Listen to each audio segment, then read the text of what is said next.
Well, I'm Shaggy, the opinionated hippie, and this is part 13 of my ranking and reviewing Frank Zappa's guitar solos within the context of an album. So there are 12 solos on this release. I'm going to rank them from my least favorite to my favorite. Then when I'm done, I'll put the list up on the screen. Then I'm going to rank this album as it compares to the other 12 I've already done. This is what we're doing right here. 12 solos, and there's a couple songs that kind of... sometimes have solos that don't on this one, or at least Chana into Bushwop. For this performance, Frank chose to release a performance in which he runs up to Alan Zavad's keyboard riser and does a pretend Alan Zavad volcano keyboard solo, which we can't see because it's music, and it sounds like somebody's just going beat on the keys. So we don't get a Frank Zappa guitar solo because he chose something that has a visual element.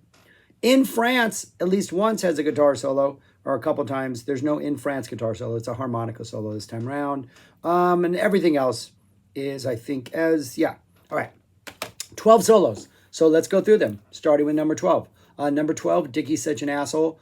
This is from the Roxy shows. It's been re-released on the Roxy performances.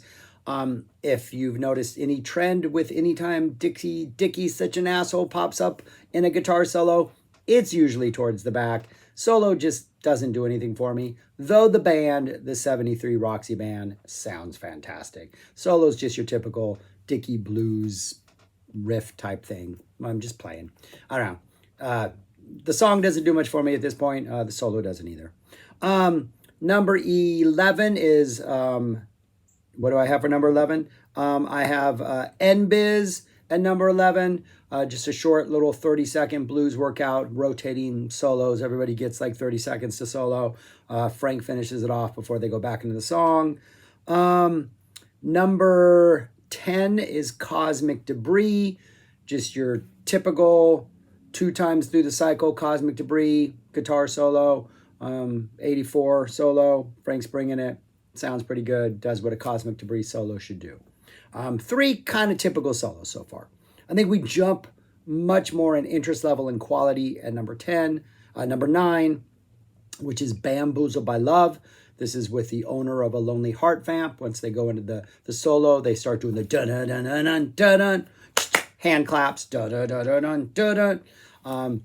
Frank is just relentlessly attacking that groove, and it works. Like, you got the vamp being played by, like, I think the keyboards and maybe the guitar players other than Frank. And then Chad and Scott Tunis are going crazy with the drums and the bass. And Frank is just full on attacking, full speed, aggressive.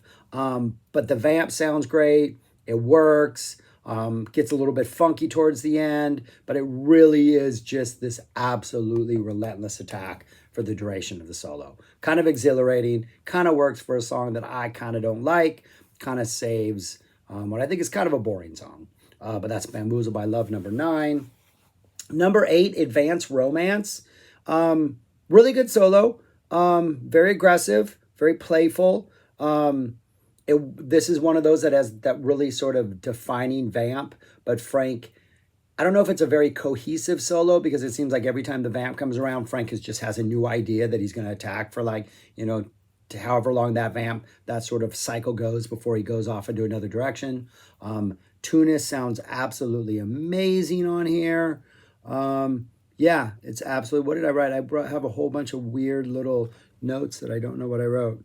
Yeah, I wrote it's not cohesive, but it works really well. It's very playful. Frank is attacking in pretty good form. Yeah, sounds pretty good. Number 7 is Ride My Face to Chicago. This one, the vamp kind of doesn't really connect to the absolutely awesome song. Once we get to the solo, it's like everybody drops out when this neat little vamp that the solo is over. But Frank immediately is like, wow, screaming as soon as we're into it. It is kind of like Bamboozled by Love, kind of like Advanced Romance. It's just aggressive. It's relentless. It's kind of playful. It's kind of nasty. It's just Frank being 84 in your face, aggressive.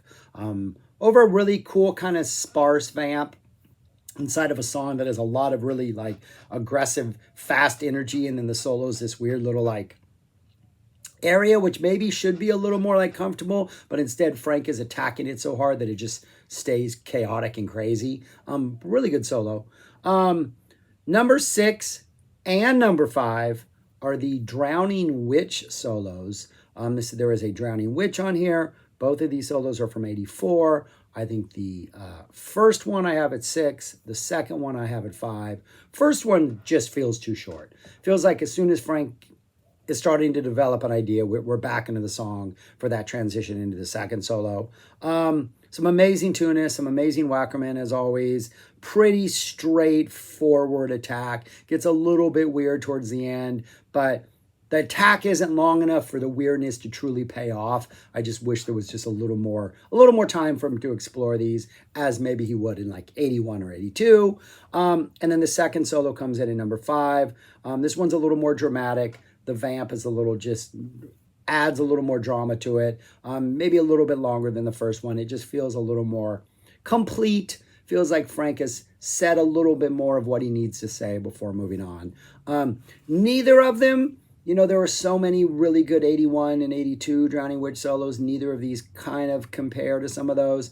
It's interesting that this is what he chose to put out, but they're not bad solos. It's just there are some absolutely epic ones out there from Drowning Witch that weren't released, or at least not released on this stage series. Number 4 is Zoot Allures. This is an 82 Zoot Allures. Pretty straightforward as far as, Zoot Allures tends to be, I think, a pretty straightforward solo. It feels like one of those solos where Frank just has a lot to say, and he's going to say it. It takes his time doing it. The solo is nice and developed, pretty straightforward. As it goes on and Frank is getting more passionate about what he has to say, it starts getting a little dirtier, a lot more aggressive. It definitely doesn't keep an even keel throughout the whole thing, but it never goes truly chaotic, as Zoot Allures solos tend to never do. But it's really good. It's one of those that I think the more I listen to it, the more I really appreciate it, the more I really like it, the more I find the nuances in what he has to say, because it's definitely not a full frontal attack as most of the solos on here tend to be. That would be number 4, Zoot Allures. Number 3 is the second King Kong solo. The King Kong on here is a hybrid of a bunch of material from 1971 and material from 1982. The second solo is a 1982 King Kong solo.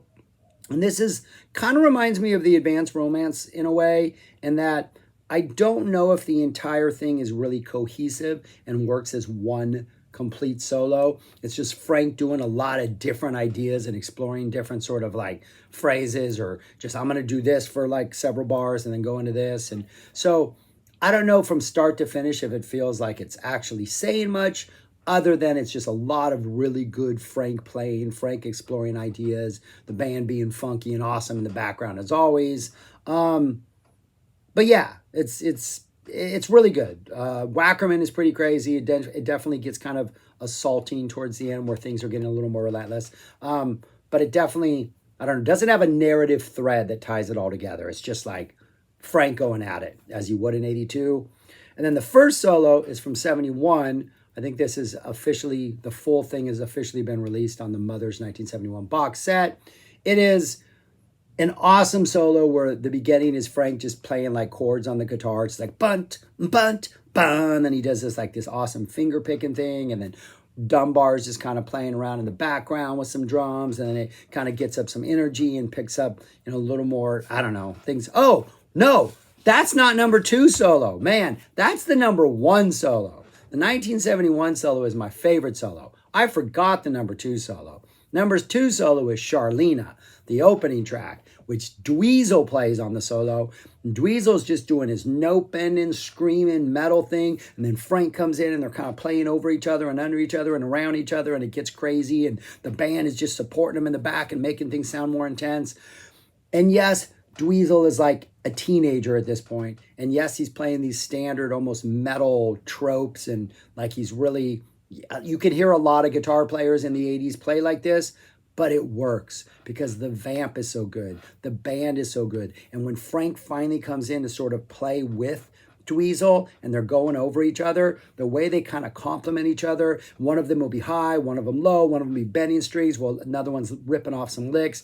Like, it's almost as if they're related and they have like this unconscious thing where they know what each other is going to do, because it just works so perfectly. And barely, though, that's number 2, barely beat out by the King Kong number 1, which is just one of the neatest things Frank has ever done. It just is such a neat sounding solo, such a different approach. You can see him just slowly playing around with chords and constructing this idea and the band supporting him. They're completely, again, apples and oranges, the 71 King Kong and the Charlena from 84. Maybe almost the same ranking, but just because of the uniqueness of that first King Kong solo, I would rank it right above Charlena. So yeah, that's it. There they are right there. Those are them on the screen. 12 solos. Really, only those bottom 3 I think are just kind of standard, typical fare. Everything else on here is pretty solid, if not just Frank at his aggressive best. And overall, out of the 13 I've done so far, I would rank the album right there. Number 6, right behind Volume 4. Volume 4's got that Filthy Habits, that Evil Prince, that Carolina, that Stevie Spank, and all that really epic stuff. Not too far behind number 4. Right there, right where best, above Best Band by quite a ways, I would say. The quality of these 84 solos, even though we have a bunch of 84 solos on here, is still pretty strong. Better than some of those 88 things.